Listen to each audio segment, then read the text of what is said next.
Muy bien, el día de hoy, muchachos, vamos a resolver este problema. Consiste en lo siguiente.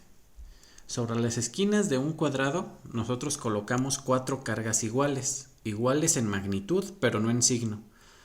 Vemos que las diagonales van a tener cargas iguales en signo y el problema nos pide encontrar la fuerza eléctrica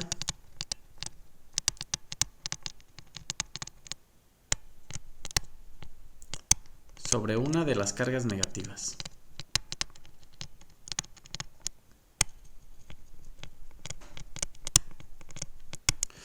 Pues hagámoslo.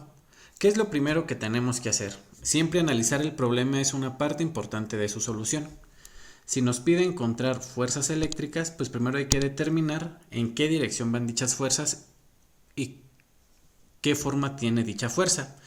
En este caso, la fuerza eléctrica será la fuerza de Coulomb, es decir, la constante K por la carga 1 por la carga 2 entre la distancia que la separa al cuadrado.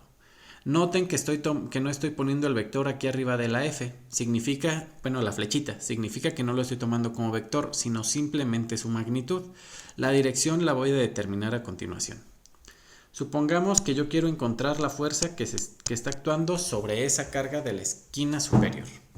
¿Qué vamos a hacer? Primero, esa carga, la que yo tengo aquí en la esquina superior,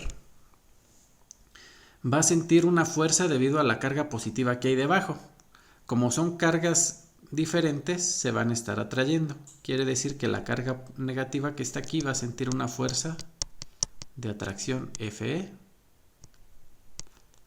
1. Lo mismo va a pasar con esta carga positiva de esta esquina. Va a haber una fuerza Fe 2. Mientras que esta carga y esta de acá son de signo igual, lo que quiere decir que se van a repeler. Fe3. Recordemos además que la fuerza eléctrica siempre va en la dirección de la línea que las une. En este caso iría en la dirección de la diagonal del cuadrado.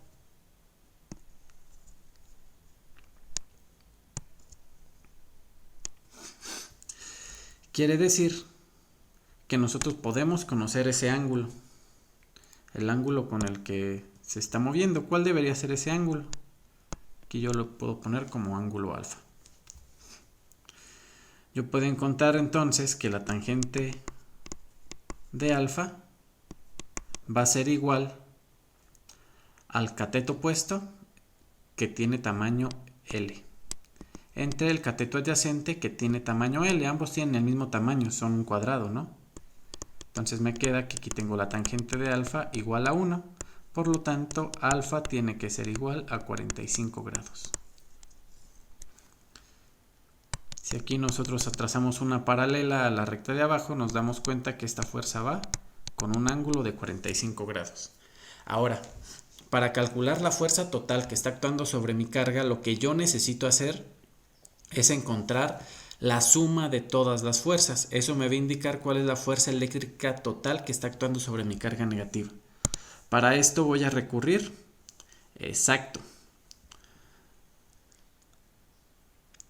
al diagrama de cuerpo libre.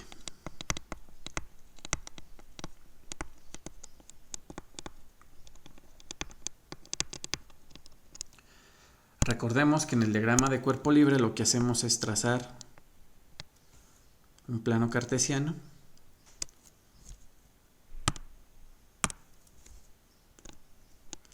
este eje va a ser Y, este eje va a ser X.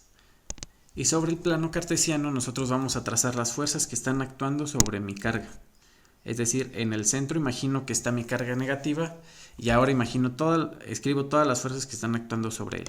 Va a ser la fuerza Fe2, hacia abajo la fuerza Fe1 y en esta dirección a 45 grados la fuerza Fe3. Veamos entonces que aquí yo puedo encontrar la fuerza total. La fuerza total va a ser en magnitud la componente de la fuerza total en x al cuadrado más la componente de la fuerza total en y al cuadrado. Perfecto. Ahora, ¿cómo hacemos para saber cuánto vale la fuerza total en x? Pues la fuerza total en x no va a ser otra cosa que la sumatoria desde y igual a 1 hasta n de todas las fuerzas que están actuando en la dirección x. En este caso, ¿qué fuerzas tengo actuando? En la dirección x, pues tengo la fuerza Fe2, que vemos que vive completamente en la dirección x, menos la componente de la fuerza Fe3 en x. Esto va a ser la fuerza Fe2 menos la fuerza Fe3 por el coseno de 45 grados. Por otro lado, la fuerza total en y va a ser igual a la sumatoria de todas las fuerzas que hay en y. Esto va a ser la fuerza Fe3 en y menos la fuerza Fe1. Notemos que este signo menos viene ya que la fuerza Fe1 apunta en la dirección negativa del eje y.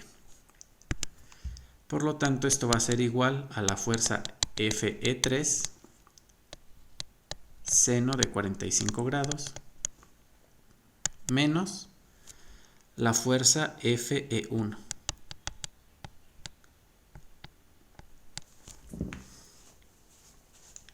Ahora nosotros recordemos que estas fuerzas tienen esa forma, es decir, que la fuerza total en x finalmente se va a ver así.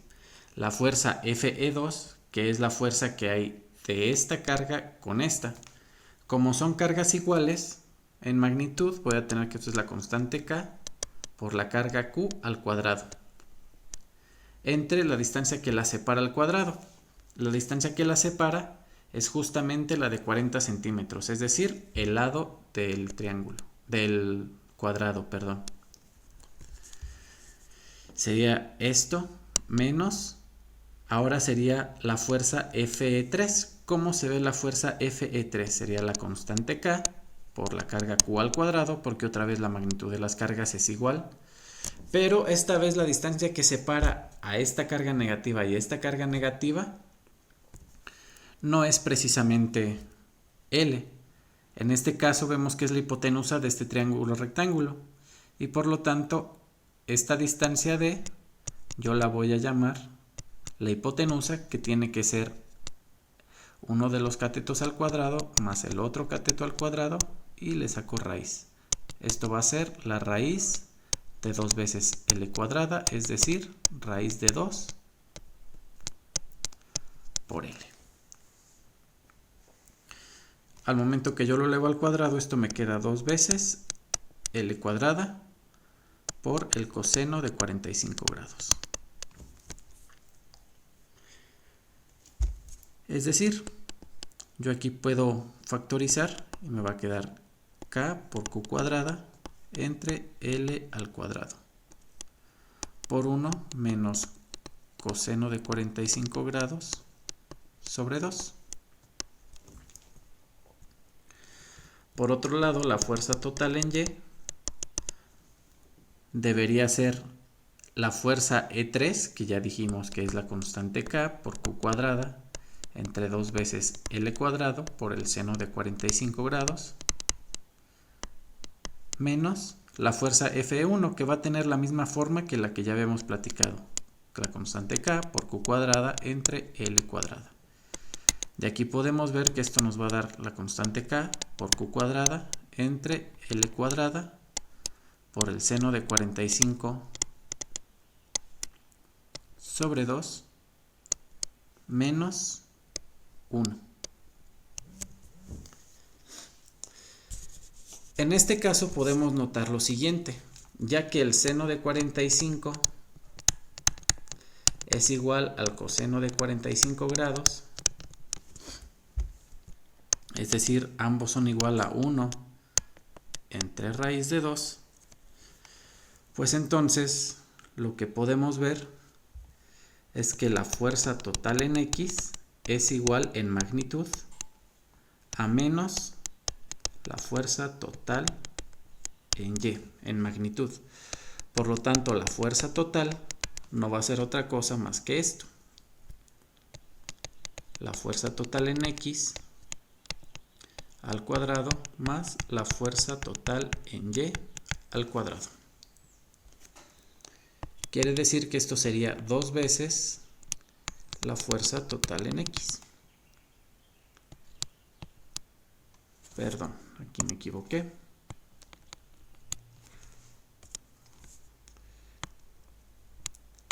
Dos veces la fuerza total en X. Al cuadrado, esto es raíz de 2 por la fuerza total en X. Recordemos entonces que la fuerza total va a ser igual a raíz de 2, pero la fuerza total en X ya la tengo escrita aquí. Es la constante K por Q cuadrada entre L cuadrada por 1 menos coseno de 45, que ya habíamos dicho que es 1 entre raíz de 2, esto es 1 entre 2 raíz de 2. Esto de aquí me quedaría entonces de la siguiente forma. Me quedaría la constante K por Q cuadrada entre L cuadrada por raíz de 2, que multiplica a 2 raíz de 2 menos 1 entre 2 raíz de 2. De este modo, esta raíz de 2 se va con esta y me quedaría la constante K por Q cuadrada entre L cuadrada por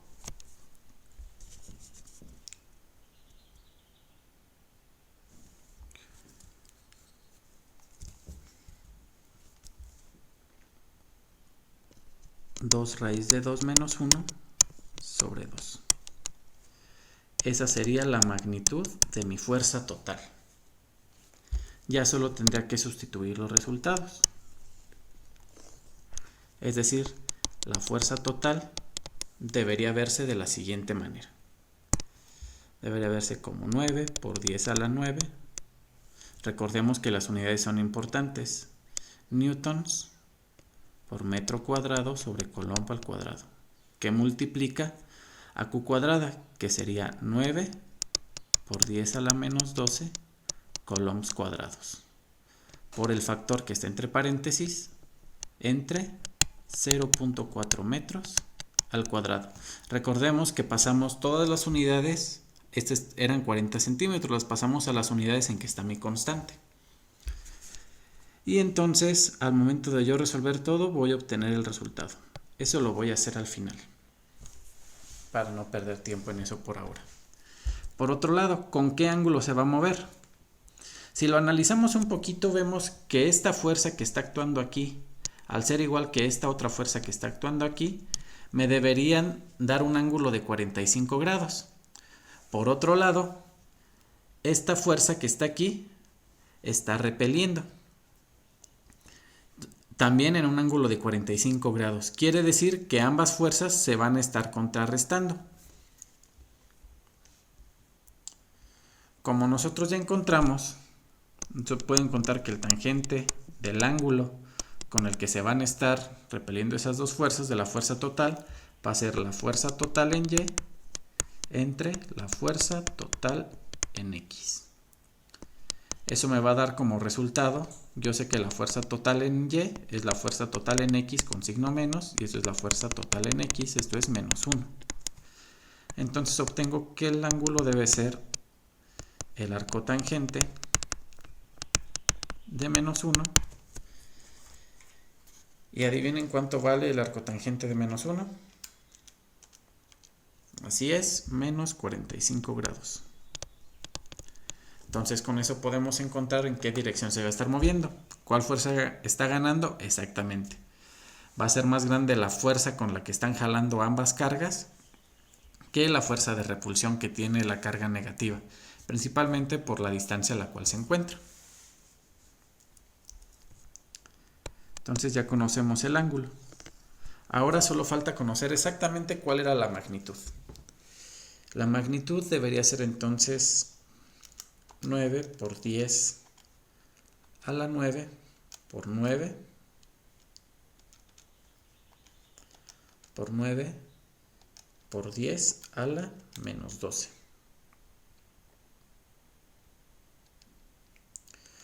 Todo eso dividido entre 0.4 al cuadrado.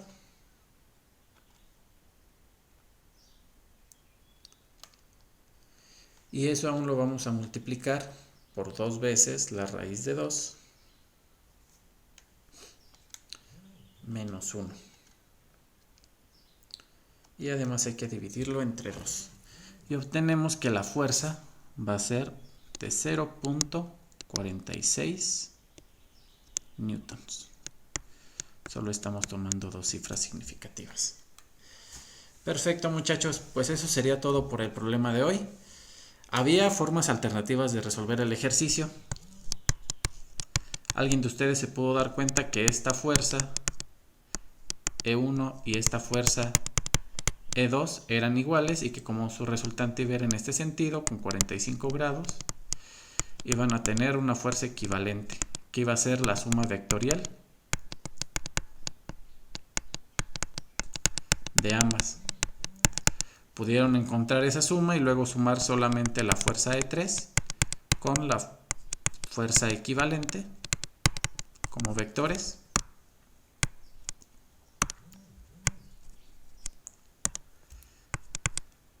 Y hubieran llegado al mismo resultado. Bueno. Perfecto, muchachos, pues sea cual sea el método que hayan utilizado, lo importante es que hayan pensado bien las cosas, que se hayan hecho las preguntas adecuadas y que hayan razonado de manera correcta. Recuerden, mientras estamos en la escuela es más importante el razonamiento que el resultado. Sin embargo, saber llegar a los resultados correctos, sobre todo cuando estamos trabajando problemas de este tipo, problemas numéricos, pues es importante también.